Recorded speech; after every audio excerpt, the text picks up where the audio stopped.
Welcome to the RD Squeeze. I'm Micki, And I'm Emily. and we're two dietitian besties here to squeeze out the misinformation around health and nutrition. All right, everyone. Welcome to episode number 3 here today with Micki and I on the RD Squeeze. We're going to talk about mainstream media misinformation, excuse me. Yeah, the big misinformation drama behind all like nutrition related stuff. And I think just the media in general, right? Yeah. Like it's so hard to figure out what's relevant and what's real and what's true and what's evidence-based, which as dietitians we have to be evidence-based as part of our code of ethics as a professional and credentialed profession. And there's a lot of misinformation that kind of loops in the media right now, and it can be hard to tell who's got our best interests at heart and who's coming from a research-based component, Right. and who's just kind of using buzzwords and trendy topics to get views and get sponsors. So we're here to talk about that today and just like how to navigate all that. Yes, yeah. And I think that's the biggest concern in the dietetics field right now that we have, is that people are being misinformed about what their nutrition should entail, what they should be doing, what supplements they should be taking. So I think that's kind of what we're diving in today a little bit more. I know social media, it's a big thing now. We have it, you're listening on it probably. So we have to just keep our eyes open, our ears heard for the appropriate evidence information, like you said, Micki. And it just gets confusing in all the social media, and all the articles that might be out there. We need to make sure that we're looking for credentials. We're looking for practitioners who have the knowledge, the experience, and the education behind what they're saying. Right. Yeah, 100%. And like, I guess what we can first get into is obviously like social media. Like our algorithms all differ depending on what we interact with, right? So even if you're not liking something, or if you're viewing it, sometimes it still kind of creeps in, or depending on what hashtags like you follow or what you're engaging in, or even if you're commenting something negative on like another type of misinforming content, like you're saying, oh, this isn't true, it still kind of creeps into your algorithm. And I think, people don't always understand the science behind that. So like they're trying to get you to engage. Like that's the biggest thing with social media. Most people want followers. They want to be trending. They want their likes. Yeah, they want to hit, sometimes they want to hit a nerve, because any engagement is going to give them views, which is going to, get subscribers or make them more relevant in the media. Like a lot of times people who aren't maybe hot topics or trendy topics or like buzzwords, like aren't using those, are not going to be in the mainstream media because they're not using that inflammatory language, and they're not going to be popping up and getting that engagement as much as somebody maybe else would be. I mean, even in my algorithms, I get things that I look at, the what I eat in a day videos, and I'm like, oh, this is popping up. And I think the biggest thing is, again, we're here to explain how to interpret that misinformation, how to make sure that you're taking the appropriate points of view, and kind of go from there. Yeah, and I think too, this can go into many different directions too. Like we're thinking of the videos like Shop With Me, or like you said, What I Eat in a Day, or like cooking videos, and like we're constantly also criticizing what people are purchasing, what people are eating, what they're consuming. If they're not taking this supplement, they should be taking this, or and like there's always this constant criticism. One that's right now, and I think we're going to cover this in a future episode, is like seed oils. Like that's a huge thing that people are like, it's so inflammatory and da-da-da. Well, we have to also consider that not many people are going to have access to extra virgin avocado, unsaturated, which isn't even impossible. Like they're not going to have access to these like cold pressed organic oils all the time. So like coming from that, you're coming from a very privileged component of, or like mindset of, eat this, not that. And it's like, but you're not healthy if you have to consume this. And I think that's a very stigmatizing way of looking at it, because you're almost putting yourself on a pedestal over people that can't get those things. And like, if it's not attainable, they're lesser than. And I think we need to stop doing that, number one. And number two, there's really no heavy science-based information demonizing all these foods. If they are being unregulated or demonized or whatever, like, chances are it's being sponsored by a different food company or research company, or it's very biased information is what I'm getting to. Like, we have to also look at research and evidence critically and what that means as a whole, and like who's sponsoring this research study and what that looks like. I feel like I just rambled for years, but like, I think no, you're good. That's I think you make some really good points about the privilege, and putting someone on a pedestal. You know, if I'm not eating these types of nutritious foods, which we're not saying that what you might see on social media is wrong, so to speak. We're not saying that, you know, eating this type of food or these bowls or, you know, that smoothie is not nourishing. Of course it is. But we're saying that some people don't have the same access. We were just talking about, you know, the budget and how some people, you know, people have avocados or mangoes or certain foods that do tend to be more expensive. You mentioned the oils and like organic. Those foods are of privilege because they do cost more. So we have to consider what people do have access to. Not just do they have access to getting to the grocery store, how much food can they bring back, but then what can they afford and what's accessible then in that store, wherever it might be to them, whether it's convenience store, whether it's a dollar store, whether it is a grocery store. What do they have access to? What time of year is it that maybe they don't have access to fresh fruits and vegetables? So it's not that we're putting down what people are eating, but in a way they're saying, okay, this is better. This is what you should be doing. And we don't want nutrition to be better in a sense of someone who has the access is telling you who doesn't have the access that you're not nourishing your body. Right. Yeah. And I agree with that too, like, wholeheartedly. Just because too, I'm thinking of like people that are kind of peddling like, oh, like this aesthetic of like healthism and just like, you know, I wake up at 5 a.m. and I make this and I make this. And then like some days I don't even, if I can get a granola bar in my mouth in the morning, like I'm good. Like there's so many different factors coming into play. And I think we always are demonizing the people or the consumers, where we really need to be thinking, who's regulating this? Right. And who's in charge of, like you said, the food safety or like production or accessibility? Like, instead of demonizing the people that are consuming what they have access to, the system. We need to look at it from a systemic approach.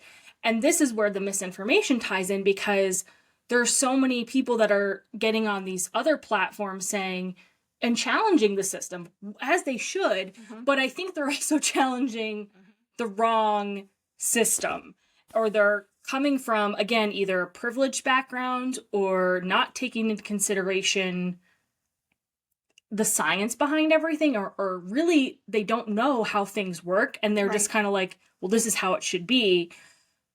And in some ways you're right, it should be a certain way and people should have access to healthy food, but at the same time, you're speaking from a misinformed background and then sharing that information, which can cause harm, which we're supposed to be preventing, right? We're not supposed to be sharing misinformation to cause harm. We're supposed to be sharing evidence and research coming from an unbiased opinion. And I feel like a lot of these biases come into play. And so you shared with me this like article, but also it was a food policy. So there was the Congressional American Health and Nutrition Roundtable that occurred in September of 2024. And the experts that were invited to this were not experts whatsoever. The panelists, I should say, not even experts.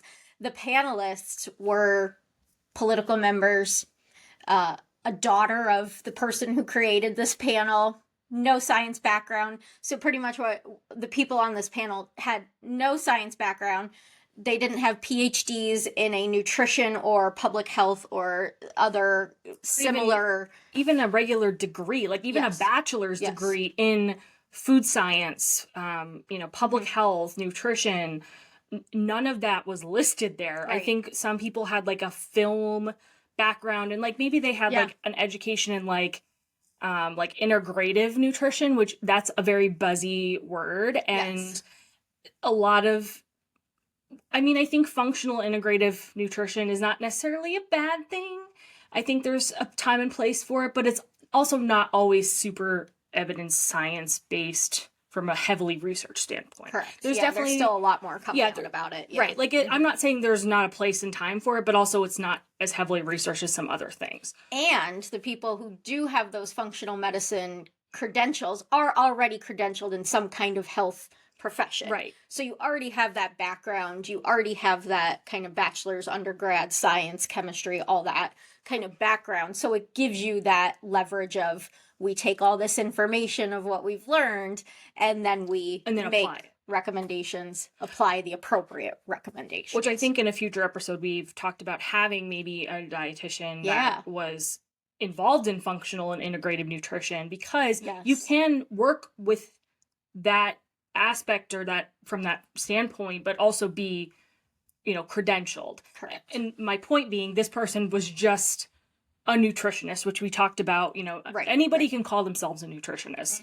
So again, not somebody that had a heavy evidence science-based background. Then there was like a couple influencers, some fitness personalities. So there was not a single dietitian on the panel. There was a doctor, an MD, and what else? Someone from a wellness company, I'll say. So yeah, these persons who were on the panel, no background, no credentials. There were no dietitians. There were absolutely no other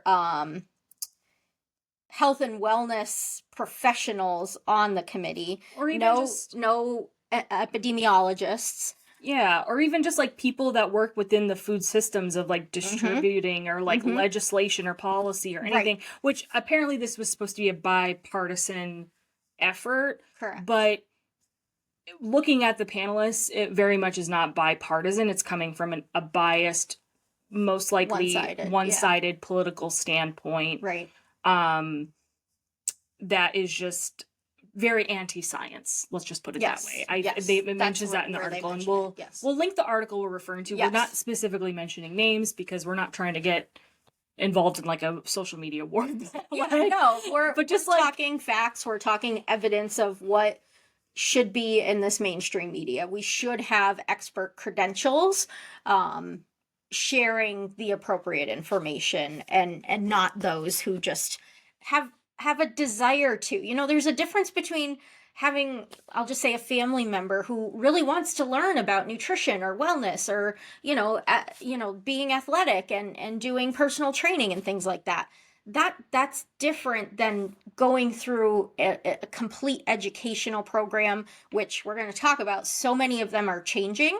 Many of them now require doctorates. As dietitians, we talked about the master's program, and we'll continue to talk about that. So we can't just say, I'm interested. Oh, I took a class, a certificate, I'm the expert. No, unfortunately, that's not how it should work.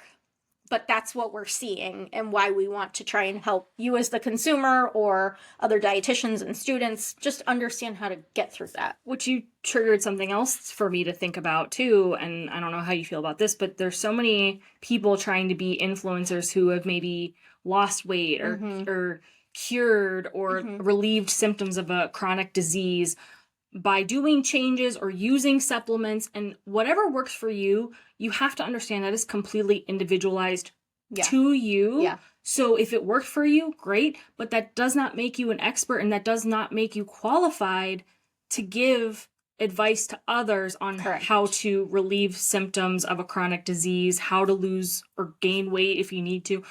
gain muscle, whatever, because that is all individually based on very specific factors. Right. And really, people who are not dietitians or within like the medical community really shouldn't be giving medical advice. Right. Like nutrition related medical advice or Medical nutrition therapy.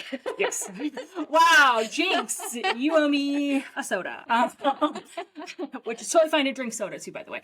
But like, I don't know, like that irritates me a little bit because it's not like I've had, you know, I have chronic illness and you have chronic illness, and like just because something works for me, I'm not saying, oh, you should do this for your chronic illness, right. or da da da, or like, you know, I've never had a cavity, right? So that doesn't make me qualified to be like, Emily, this is what you need to do every day for your teeth to not have a cavity. Like that is the same thing you're basically comparing it to when you're talking about, well, I lost all this weight, so Emily, this is what you need to do, lose weight. Yeah. There is very confounding factors, background, you know, lifestyle choices, Absolutely. like food access. Yeah, like there's so many things that go into that. And unless you're doing a full assessment, which again, dietitians are qualified to do, a nutritionist, not so much. Like there's so many confounding factors there. And I just think people don't understand like how much goes into that. And like it's not an easy process. And most people do want that easy, quick solution. I myself do not have patience, and I wish it was easy to just relieve certain things and do things. There is no easy way to help your yourself. Health and wellness. Yes, like it is a slow process, and it is trial and error because again, one thing might work for another. That's not like there's so many things going on with that, and I just think people, you know, get frustrated with that, so they automatically go to the quick fix, the thing that's going to be the easiest solution. But then you also end up, which this comes into, like you end up spending so much money on supplements and like gadgets and gizmos, and like just it gets excessive. And then that also comes into like the consumerism point of like there's so much things to try, and like there's so much waste, and God, I can ramble on this for days. You can tell I'm passionate about this one. But I don't know, I definitely think so to add on or kind of supplement what you've said, no pun intended. I do support groups, and there's a difference between having a support group, and I've been in many different kinds of support groups, but the ones I hold, we're supportive of each other. Not, hey, I did this, you should do it. It's, you know, I tried this when I was struggling. Maybe you could find something, it's not the same thing, but maybe this kind of route would be a route that you could take. Or it's just hearing other people's viewpoints, what they've been through, and maybe one of those clicks with you. And you're like, you know what? That does sound like something I could implement. I could set a goal for. Not because it's the same thing, but because it resonates with that person. And they definitely can make a change based off of that. And as you said, it's not a quick fix. Wellness, unfortunately, takes time. Physical changes take time. Now, you can feel the physical benefits when you do physical activity. You probably feel great. Most of the time with nutrition, now sure, if you're eating well, balanced meals, you probably do feel good, but with people who have chronic conditions, they may not feel good every day. So they don't know if what they're eating is actually causing them to not feel good, or whatever you have it. And what I've said to some people before is a lot of people want dietitians to give a meal plan, a meal guide, whatever it is. Physically, we don't do that. We don't give you something. We set goals that are attainable, that are reachable for you, that are timely, so that way you don't go 6 months and then you only did it 1 week out of those 6 months. We set them in intervals, as each step is in a staircase, to get you to that long-term goal of your weight loss. So we don't physically hand you something. And I think that's the hardest thing about nutrition is like, well, I'm not going to go see a dietitian. I'm not going to pay that. And that's a whole nother topic. But we don't physically give you anything to benefit from immediately after that session. Well, like you bring up a really good point about like the meal plans, right? Like if someone gave you a food list and half of those foods you would never eat, you've never tried, you don't have access to, you don't like, you're allergic to, whatever the case may be. If someone just hands you that, you're not going to do it. Yeah. So, like, yeah, that would be the easy solution. But, like, if I said, okay, every morning you have to have egg whites with spinach, whole wheat toast or whatever. Berries. Yeah, berries, like, and then an avocado on the side, like, and you were like, I've never had an avocado in my life. I don't like egg whites. They're gross. Like, all of my work then is wasted, right? Because I spent the time making you this meal plan, and you're not even going to follow it. So you're just either going to continue to do what you're doing or find somebody else to give you a different meal plan. Or, like, we take into consideration food preferences and, like, the food access component. Like, what do you normally have access to? Or, like, is it going to be wasteful? Because if you have a family too, right? Like, is your family going to eat that every morning? Are you just preparing one meal for yourself and everybody else is having, like, bacon, eggs, waffles, whatever?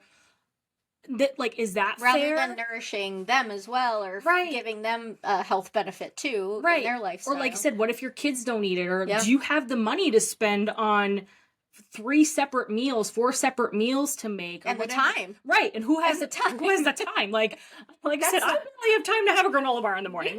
There's just so many factors. So I guess, like, kind of wrapping up that point, because I have another point I want to get to. Just, like, there are so many things that go into that. So if someone's just like, oh yeah, this is easy, here's a meal plan, that is most likely not tailored to what you need. And somebody needs to work with you to get to that point. I don't know if you have anything. And I think, again, going back to, we're not saying any of, like, that breakfast is not I don't like to use the term bad or good, but it's not a bad breakfast. It's nourishing. So if you like those foods and you want to try it, go ahead. Like, I think that's the benefit of some of these things on social media is you get ideas, right? Yes. But they're ideas, they're not recommendations, and they're not medically tailored meals for you. Right. So take that into consideration too. If you have questions about, hey, I saw this on social media, bring it to a dietitian then. Say, is this something that I could do? Because it looks really good. It looks like I could do it. How could I alter it for my food allergy? How could I make sure it's a low FODMAP food for me? Because that looks really good, and I think I could make that work in my schedule. It looks like a simple meal to make. I can have leftovers. So it's not that we're saying you have to ignore everything. It's the why behind it. And I really think that any, outstanding dietitian would say, instead of eliminating, let's add. Correct. Let's figure out a way to add something to this, rather than saying, well, we need to get rid of this, and this. If it's something that you enjoy, I don't think any regular dietitian is gonna be like, well, we have to eliminate this completely. Correct. I don't think I've ever worked with a dietitian that I know of, that I know how they practice, that would say you can't eat that food unless it's an allergy or an intolerance or something like that. Yeah. Like, I'm not gonna say, Emily, because you have a celiac, like, you need to eat whole wheat all the time. Like, I'm never going to say that to you. Like, it's just, but, kind of the next point I wanted to get to is the sponsorship and disclosing that and, like, the ethics behind that, because we also as a profession came under fire a little while ago about that. And we do have some influencers out there representing dietitians, and there was some, I guess, miscommunication. Yes, miscommunication that was kind of trending, that dietitians were sponsored by, these food companies, and, like, maybe. Some of them are a little bit more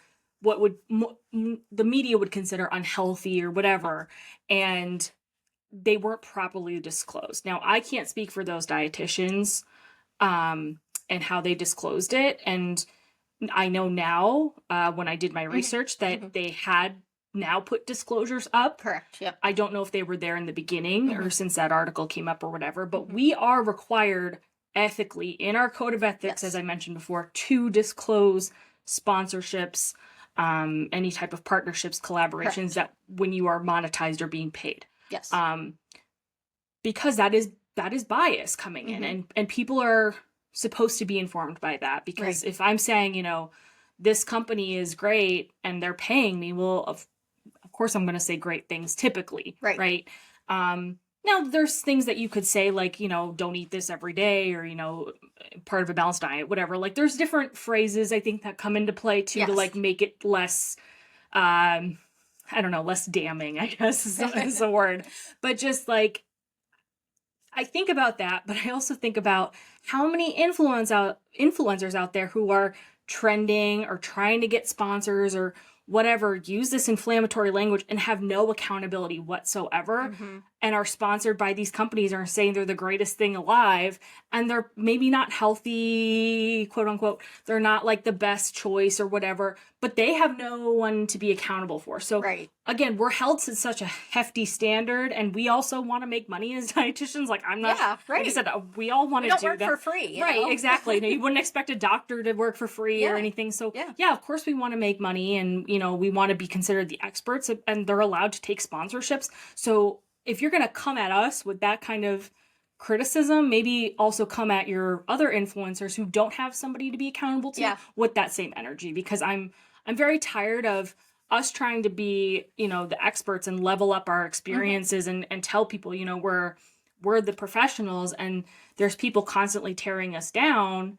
Absolutely. And they don't give that same energy to, like, this Correct. influencer who has no background Right. whatsoever. And we all make mistakes. Yes. So things happen, we And learn. it was kind of like I don't want to say it was a new thing, but social media sponsorships, things like that. It's hard. It is newer. It's hard. And so it wasn't that people weren't actually saying, hey, I'm being sponsored. It was they maybe didn't write it, but they Right. said it. Or they said it, they didn't, or vice Write it. versa. Yeah, or And- like it wasn't on their link tree or something where like it was linked to their video, or like Yeah. it wasn't fully disclosed in like the best way, maybe. And so that's been clarified. So Right. the Academy of Nutrition and Dietetics, where many dietitians are a part of, and who kind of write our code of ethics, did come out with a statement of how that needs to be moving forward. And I'll tell you, every single dietitian that I follow on Instagram who does do that, they kind of clarified all that too, and they're all doing it, fine and dandy. Yeah. So, yeah, I think it is. It's just, and the rebuttal, that's where I wanted to go with this. The rebuttal from kind of some dietitians, or I forget maybe who it was specifically, or if it was the Academy of Nutrition and Dietetics, but really they kind of said the exact same thing you just said, Micki, of, well, you're holding us to standards, which we are absolutely okay with. You know, that is fine. We are accountable. We will do that. We have a code of ethics. We will be accountable, but you're not holding these influencers to any kind of standard. Or these doctors or these nurses or Yeah. like these unqualified health professionals that Yes. are on social media just trying to get views. Sorry, I interrupted Correct. you, but like No, you're I fine. just like this is something that we are very passionate about. Mhm. And Our next episode will be on this too. yes, we'll go into that a little bit more. But yeah, I find it very disheartening that people will hold us to that standard, but then you'll take information from someone who's also completely unqualified, Right. and has no accountability for that. Yep. And if you are a dietitian or a student or anybody listening, I hear this a lot, and I don't know if you hear this a lot, maybe because I'm from an education standpoint, but a lot of people for some reason think that they don't have to follow the code of ethics if they are not a member of the academy, and that is not true. If you are credentialed, because CDR credentials all dietitians, so whether you are a member of that Academy of Nutrition and Dietetics or not, you are still obligated to follow that code of ethics. So some people were making that statement, I think, in those comments for those dietitians. Well, they might not be an academy member. That doesn't matter. That it's the same thing, with any other health profession. You still have a code of ethics to follow. Right. Like every single health professional that's qualified needs to have some sort of accountability. Correct. And, so I just want to clarify that, because I think that does get lost a little bit too. And maybe someone needed to hear that. So Yeah, I think that's a really good point to make. And I have not heard that. So I think that's, again, That might very be- fair, because I mentioned a lot of dietitians are a part of the Academy of Nutrition and Dietetics, but a lot are not. So they might not get the information that the Academy sends out.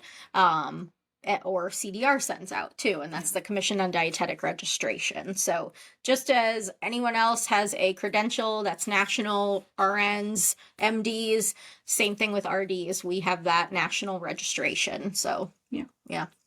Well, I think we kind of wrapped up this episode. We talked a lot about mainstream media and how to just really take the time to ensure that the information you're looking at is appropriate, is coming from a credentialed practitioner who has the experience in nutrition, in physical therapy, in chiropractic, whatever it might be. Make sure it's someone that's credentialed, and again, use them as ideas if they are influencers or someone else in the mainstream media. Even if it's articles, there's bias typically. So we just want to kind of read through that, and if you ever have questions, go to the expert, ask them what they think. And if anything ever looks suspicious or not super evidence-based or just like fishy, always ask, or like I said, look up what that person maybe has a background in or whatever, and just kind of, I don't know, I hate to say like do your research because that's not research, but like just be more informed. Don't just take everything at face value, and be a skeptic a little bit. If it looks too good to be true, it probably is. Yes. I feel like that's a good place to do our sweet and sours. So Emily, do you want to do it sour or do you want to do sweet first? Let's do sweet. I'm happy that I got to see more of my family this past weekend. So nice. That's what you're sweet on this week? Yeah. Nice. So I think I am very sweet on just fall beverages. So I'm on a Starbucks apple crisp oat milkshake and espresso kick. Like they're just like a very good fall beverage. And I'm also drinking like hot chai teas in the morning. So just very sweet on the hot, but also like fall beverages. Yeah. And then okay, so what's your spicy? My sour. I mean, do a spicy if you want. This episode was a little spicy. But my sour is, I'm really not enjoying the weather being more cold and it getting darker. We're on the northeast Pennsylvania side and it's getting darker a lot earlier. And I do like the light a little bit more in the day. I'm not looking forward to daylight savings time. So yeah. How about you? What are you sour on? Oh gosh, I can never think of a sour. I guess that must be a good thing. It's not negative, but I don't know, maybe the same, the darkness. Although I do have to say, when it does get dark out earlier, I tend to, even though it's dark in the morning, want to wake up earlier and get things done. So I don't know. I guess there's a sweet and a sour to that one. No, I don't vibe with that. I'm not a morning person. But you know this, and I envy you for that. Well, thanks everyone for joining us on episode 3, Mainstream Media Misinformation, on the RD Squeeze podcast. We hope to see you on the next one, episode number 4. Yeah. Have a great day, guys. Bye, everyone. Be sure to follow us on Spotify, YouTube, and Instagram. We will always take topics you want to hear about, so message us for any topics you want to see covered on the RD Squeeze. Don't forget, it's dietitian with a T. We'll see you next time on the RD Squeeze.